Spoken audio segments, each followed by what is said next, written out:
Roger is Chief Sustainability Officer at GE, which, as you'll learn, please sit. Thank you, David. Is doing a surprising amount of climate-related advances and strategic shifts, I would say. He leads all of GE's ESG work, et cetera. So, first of all, we just heard an interesting kind of setup for you because you're in nuclear too. You're in fission, right? And you have been for a long time in partnership with Hitachi now. So how does GE see the state of the energy transition we have to go through and that we're in? Well, David, first of all, thank you for the honor of inviting GE to be part of Techonomy. It's inspiring to be here in the middle of the innovation hub for the world and thinking of us as a 130-year-old innovation company founded by Thomas Edison to innovate technology to lift up the quality of life for people all around the world. So never has that been more important, and the notion of collaboration with Techonomy, with the companies here, is really critical. Yeah, most companies would like to say they were founded by Thomas Edison. Yeah.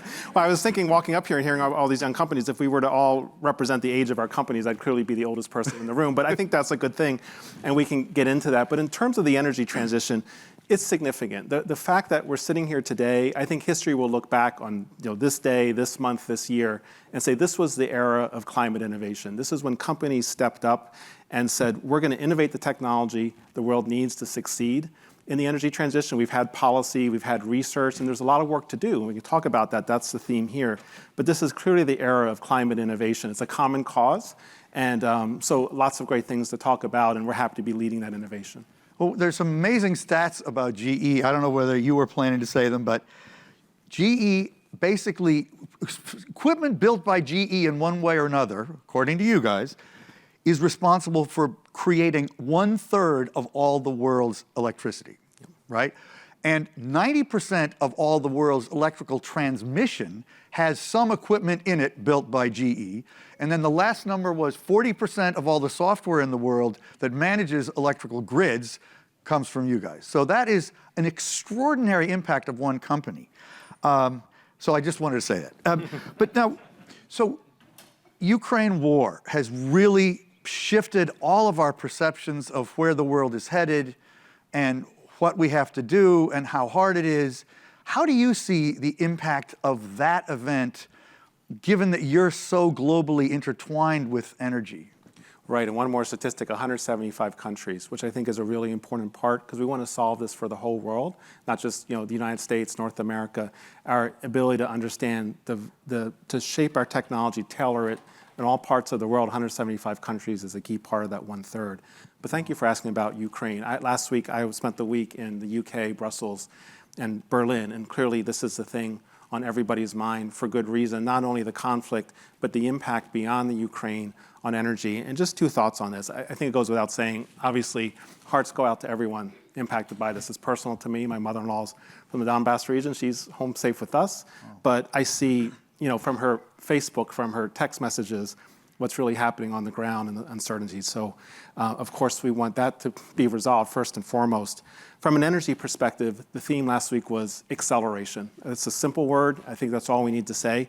Everything people said they were going to do to address climate change, the energy transition, all still on the table. The plans haven't changed. We're just going to accelerate it. The need, it's not only about climate change, it's about energy independence. It's about access to affordable, reliable, sustainable electricity beyond Ukraine.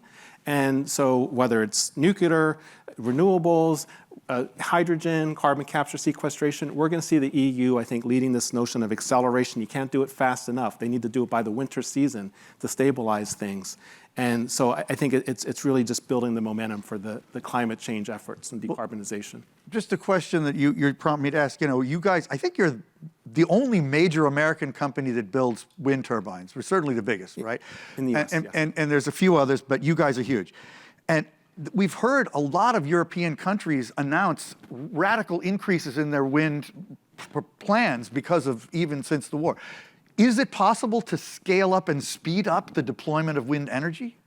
It's possible to scale it up. It's possible to speed it up. There are inherent limitations, not only in terms of the manufacturing, but you're dealing with government bureaucracies when it comes to permitting and bandwidth there. So everybody, again, it's a common cause. We're working with the governments. How can we accelerate the supply chain on our end? How can they accelerate the pipeline of approvals and commitments and things like that on their end so we can work in lockstep together. Can we do it by the winter season? Can we suddenly get more turbines spinning enough to make a difference?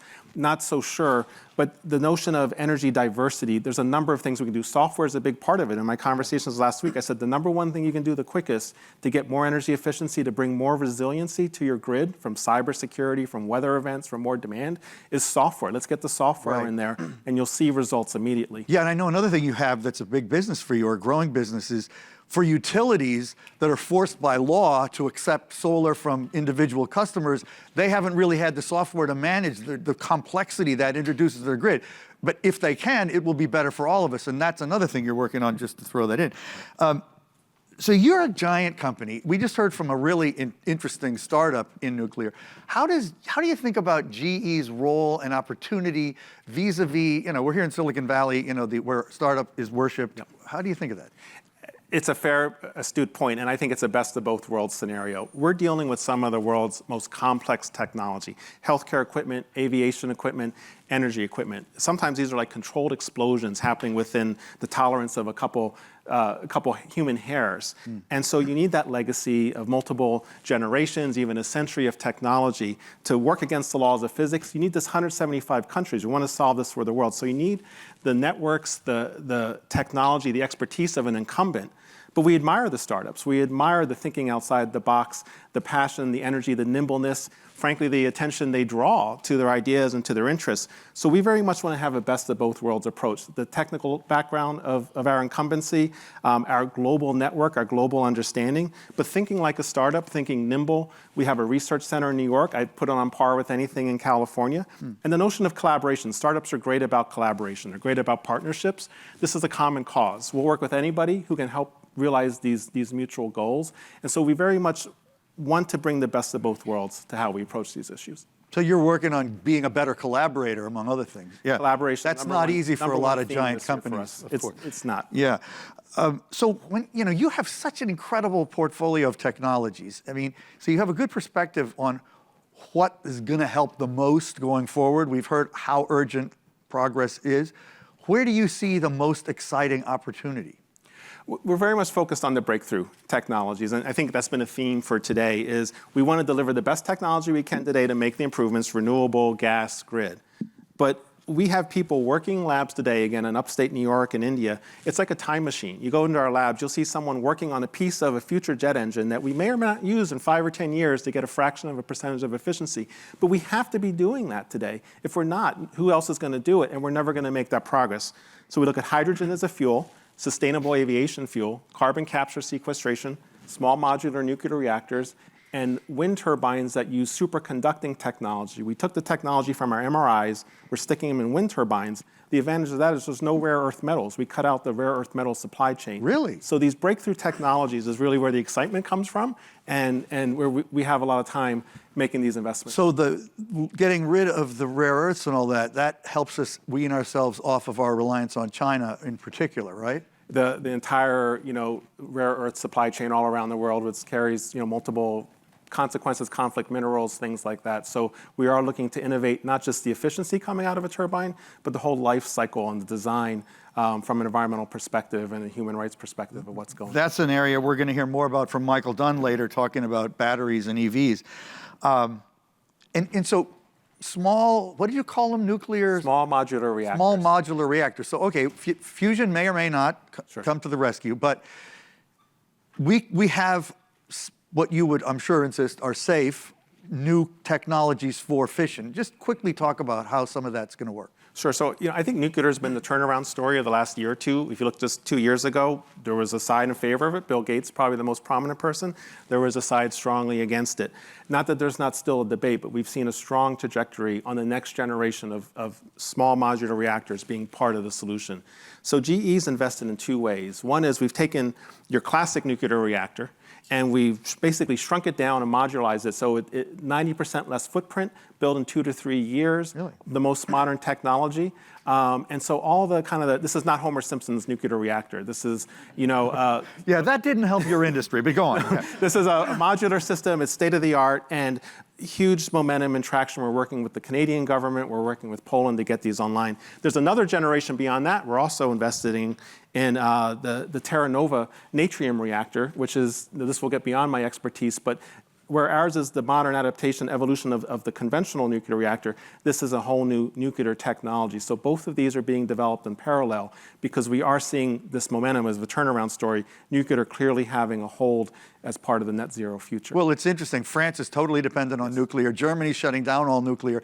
But Belgium, in the face of the Ukraine invasion, they announced their 2 nuclear plants are going to stay online longer than they had planned. So there is clearly positive direction there. Now, you're also, I think, the world's largest jet engine maker. 2 out of 3 planes. Yeah. 1 out of 3 planes. 2 out of 3. 2 out of 3.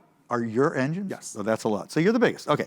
So we heard about sustainable aviation fuel. How big a deal is it, and can the problem we were just hearing about be solved? Yeah, sustainable aviation fuel, very cool thing. And let me start with something very basic. Our engines run on sustainable aviation fuel. The technology is there. It's this question between technological feasibility and commercial feasibility. We had a plane take off in Chicago in December. It landed in DC. One of its engines, 100% sustainable aviation fuel. We've been running, I think, almost 400,000 flights on sustainable aviation fuel. Well, as a part of the mix. As a part of the mix, Yeah. and we're looking to get to 100% with Emirates and Etihad Airlines, I think, later this year. Really? So the question really becomes the pipeline for it. The technology is there, and how do you generate enough so it becomes feasible in a way that it does make that difference? So we're working beyond our engines across the whole life cycle of sustainable aviation fuel with refiners, with other people upstream, so we can create those pipelines. And just one more thing on this really quick, David, is but we never want to put all our eggs in one basket. So while sustainable aviation fuel is key, I think it's the most near-term solution, very hard to address sector. We're investing in hybrid electric engines. We're investing in hydrogen-fueled engines, and also open propeller engines that will reduce another 20% of emissions. So hybrid electric engines, how soon do you think we can have those?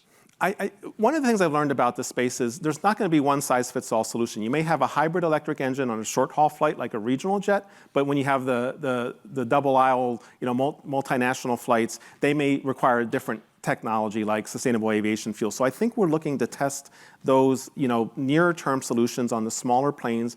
Sometime in the next 5 to 6 years, we'll start to see that testing. We're innovating it now with possible feasibility this decade. And getting to all electric engines is not something to hold your breath for, right? Again, it depends on the type of flight. If we're talking short-haul flights, different types of aircraft, things like that, between 2, cities, it's a possibility. You really have to.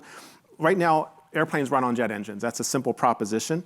It becomes much more complicated when you look at these technologies. You got to kind of line it up and say this type of plane, this type of flight, possibly this one's going to be that, and it's going to be no one-size-fits-all solution. We're investing in diverse technologies here. Wow. Okay. Anybody have a question? Oh, that was a fast one over there. Oh, that's remote. Thank you. That's Drew monitoring the Zoom. It is a little bit from the Zoom, but it's also personal to me. My dad was a GE lifer, one of the first nuclear engineers, actually, with General Electric in the 50s. Thank you. So yeah, it's always great to talk with someone from GE.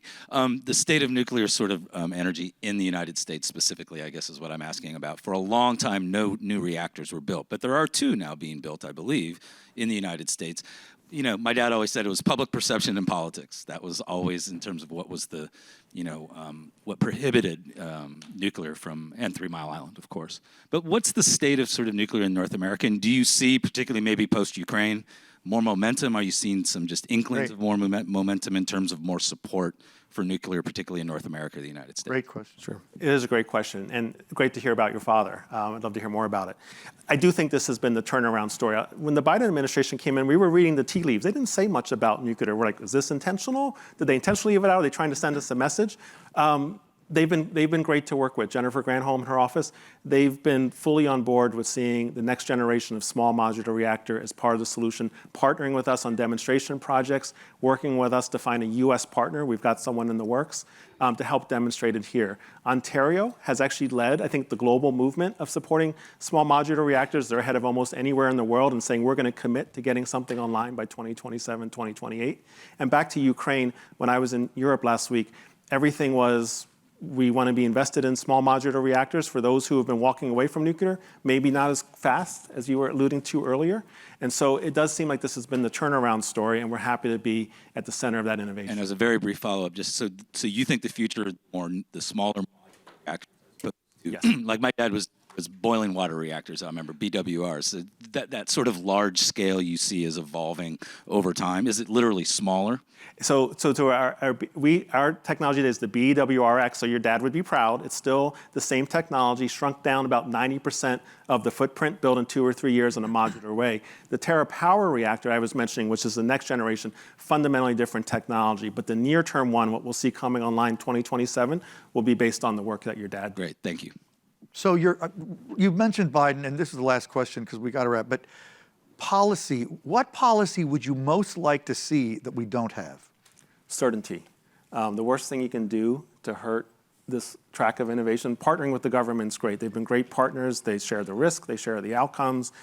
But the lack of certainty in tax credits, in permitting, in are we going to approve this, are we going to prefer that?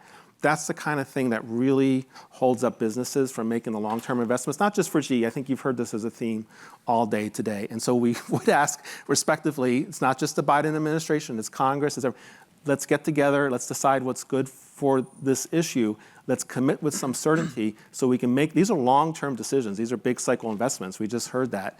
And lack of certainty will be the thing that really frustrates us. And maybe the somewhat consensus around this war, the response to the war, could have a breakthrough in getting at least a little consensus in Washington. That would be so good.